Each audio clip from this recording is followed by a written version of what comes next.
अस्सलाम वालेकुम जी। ये झेलम का जो पुल है, रेलवे पुल जिसे पुराना पुल भी कहा जाता है, यहाँ पे ये आग लगी हुई है जिसकी वजह से ये पुल आप देख सकते हैं कि ये बंद कर दिया गया जो ट्रैफिक है उसके लिए।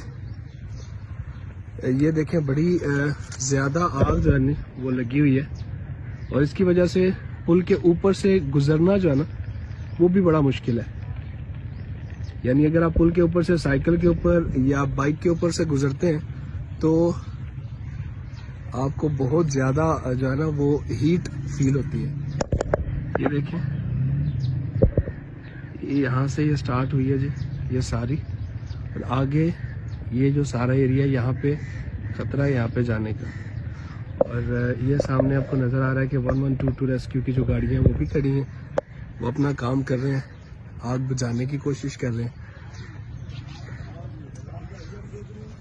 ये देखें जी, अल्लाह ताला रहम करे। कुछ अरसे के बाद यहाँ पे आग लगती है। गर्मियों में मोस्टली यहाँ पे आग जो है वो लगती है, और लेकिन अभी तो गर्मियाँ वैसे स्टार्ट भी नहीं हुई, लेकिन फिर भी आग जो है वो भड़क उठी है, जिसकी वजह से ये पुल जो है वो ये मुकम्मल तौर पे बंद कर दिया गया।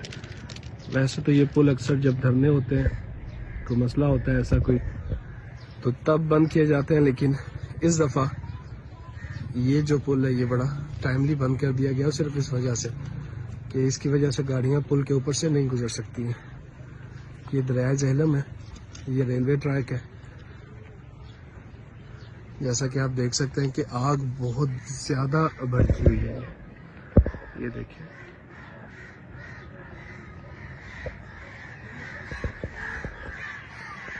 और ये जैसा कि मैंने आपको बताया कि पुल जो है वो ट्रैफिक के लिए मुकम्मल तौर पे बंद कर दिया गया है, क्योंकि इस वक्त ट्रैफिक गुजर नहीं सकती है। पुल के नीचे इतनी शदीद हीट होती है कि आप वो बर्दाश्त नहीं कर सकते, क्योंकि इससे पहले मैं ये एक्सपीरियंस कर चुका हूँ, और आज भी ऐसे आप आगे नहीं जा सकते हैं, क्योंकि इससे गुजरना पुल के ऊपर से बड़ा मुश्किल हो जाता है।